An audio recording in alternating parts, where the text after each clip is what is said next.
Hi friends, welcome to serial அரங்கம். இந்த serial அரங்கம் சேனலுக்கு உங்கள் எல்லாரையும் அன்போடு வரவேற்கிறேன். இன்றைக்கி பார்த்தீங்கன்னா ஆகஸ்ட் 12ஆம் தேதி புதன்கிழமை.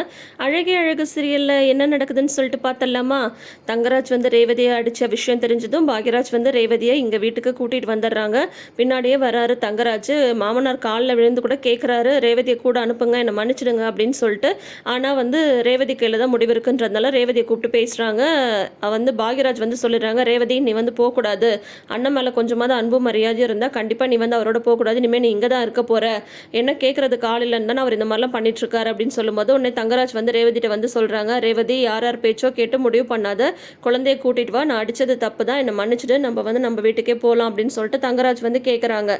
ஆனால் ரேவதி வந்து எந்த பதிலுமே எதுவுமே சொல்லாமல் உள்ளே வந்து போயிடுறாங்க. தங்கராஜுக்கு பயங்கர ஷாக்கு. உடனே வந்து பாக்யராஜை வந்து அவங்க அப்பா அம்மா எல்லாருமே சொல்கிறாங்க, அவங்க ரெண்டு பேரும் பேசிட்டும் நீ தலையிடாத பாக்யராஜ்ன்ற மாதிரிலாம் வந்து சொல்கிறாங்க. இல்லை அப்படிலாம் வந்து விட முடியாது, ரேவதி வந்து இனிமேல் இங்கே தான் இருக்க போறான்றதுல பாக்யராஜ் வந்து அவ்வளோ பிடிவாதமாக இருக்காரு. பாக்யராஜுக்கு என்னென்னா இத்தனை நாள் நடந்த விஷயத்தில் ரேவதி வந்து இங்கே சொல்லவே இல்லை, சொன்னாலும் இங்கே கேட்குறதுல ஆளே இல்லை. ஏன்னா மாப்பிள்ளை எது சொன்னாலும் கரெக்டுன்ற மாதிரி தான் அவங்க அப்பா அம்மாவும் இருந்தாங்க இல்லையா. நிஜமாவே அவர் திருந்தி கூட்டிகிட்டு போகிற மாதிரி இருந்தால் வந்து ரேவதியை வந்து கூடவே அனுப்பி வைப்பார். இப்போ வந்து பார்த்தா சும்மா ஒரு சாக்குக்கு தான் அழைக்க வந்திருக்காரு அப்படின்றது பாக்யராஜோட ஒரு தாட்டு. அதனால உண்மையாகவே ரேவதி அங்கே சந்தோஷமாக இருப்பாங்கன்ற நம்பிக்கை வந்தால் தான் நான் அனுப்புவேன் அப்படின்ற மாதிரி பாக்யராஜ் வந்து சொல்லிடுறாரு. அதுக்கப்புறம் வந்து பார்த்தா அவங்க மாமனார் மாமியாரும் என்ன சொல்லிடுறாங்கன்னா, இவ்வளோ பெரிய பிரச்சனை நடந்திருக்குல்ல மாப்பிள்ளை, விடுங்க, உடனே எப்படி ரேவதி வந்து வரும், நாங்கள் வந்து சமாதானப்படுத்தி ஒரு 2-3 நாளில் கொண்டு வந்து விடுறோம், நீங்கள் கிளம்புங்க அப்படின்ற மாதிரி சொல்லிடுறாங்க மாமனாரும் மாமியாரும். அதுக்கப்புறம் ரேவதியும் மலரும் உள்ளே உட்காந்து பேசிட்டு இருக்காங்க. எனக்கு தரணியை நினச்சாதான் கவலையாக இருக்கா, அவன் என்ன பண்ணுறான்னு தெரியல அப்படின்ட்டு ரேவதி வந்து சொல்லும்போது உடனே வந்து உங்கள் மாமியார் இருக்காங்கல்ல, அவங்க பார்த்துப்பாங்க, நீ ஒன்றும் கவலைப்படாத அப்படின்னு சொல்லிட்டு சொல்கிறாங்க. உடனே ரேவதி வந்து சொல்கிறாங்க, தரணியும் கூட்டிகிட்டு வந்திருந்தா நான் இங்கேயே கூட இருந்துருவேன், ஆனால் இப்போ வந்து அண்ணன் போகக்கூடாதுன்னு சொல்லிச்சுல்ல, அதனால தான் நான் வந்து போகல, அண்ணனை மீறி என்னால் வந்து போக முடியாது, தங்கச்சிக்கு ஒரு பிரச்சனை அப்படின்னா சொல்லாமலே அதை வந்து தெரிஞ்சுக்கிட்டு வந்து கூட நிற்கிற அண்ணனுங்க கிடைக்கிறதெல்லாம் ஒரு வரம். எங்கள் அண்ணன் வந்து எனக்கு கிடைச்ச ஒரு வரம்.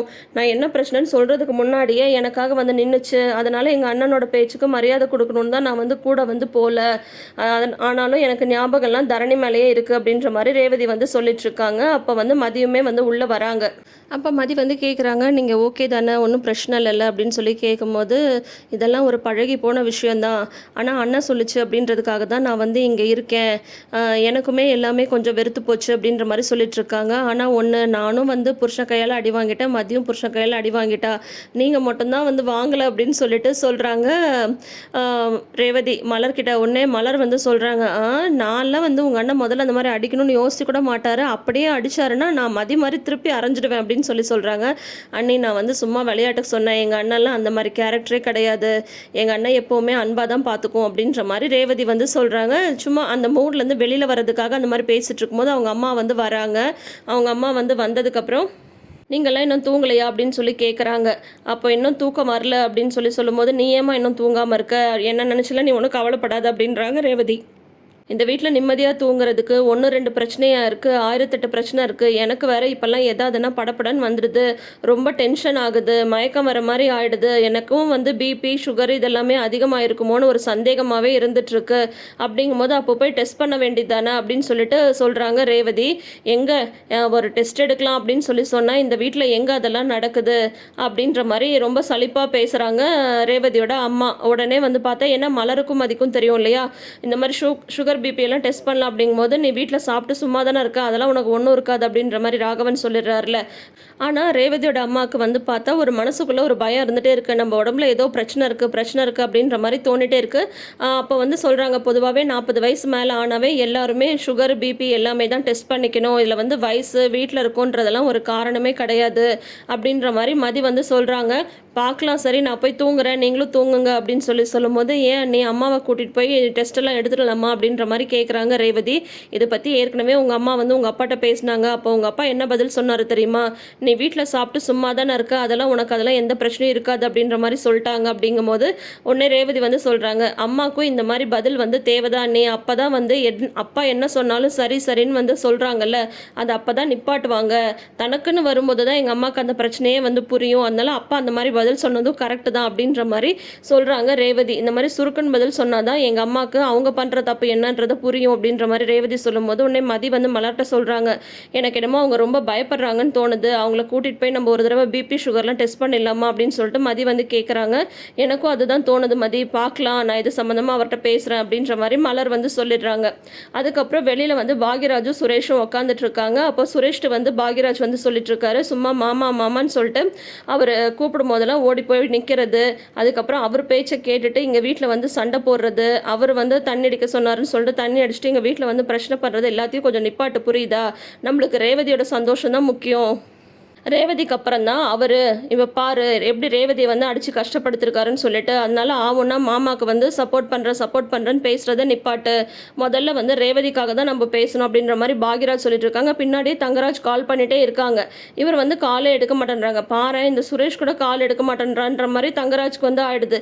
தங்கராஜோட ஃபோன்க்கெல்லாம் யாருமே எடுக்க மாட்டேன்றாங்க. ஏன்னா ரேவதியுமே ஃபோனை வந்து சுவிட்ச் ஆஃப் பண்ணி வச்சிடுறாங்க, தங்கராஜ் ஃபோன் பண்ணால் எடுக்கக்கூடாது அப்படின்றதுக்காக. இப்போது வந்து சுரேஷ்க்கு வந்து அட்வைஸ் பண்ணிட்டு இருக்காரு பாக்யராஜ், முதல்ல நம்மளுக்கு வந்து நம்ம தங்கச்சியோட லைஃப் தான் முக்கியம், அதுக்கப்புறம் தான் இந்த மச்சான்றதெல்லாம் அப்படின்ற மாதிரி சொல்லிட்டு இருக்காரு.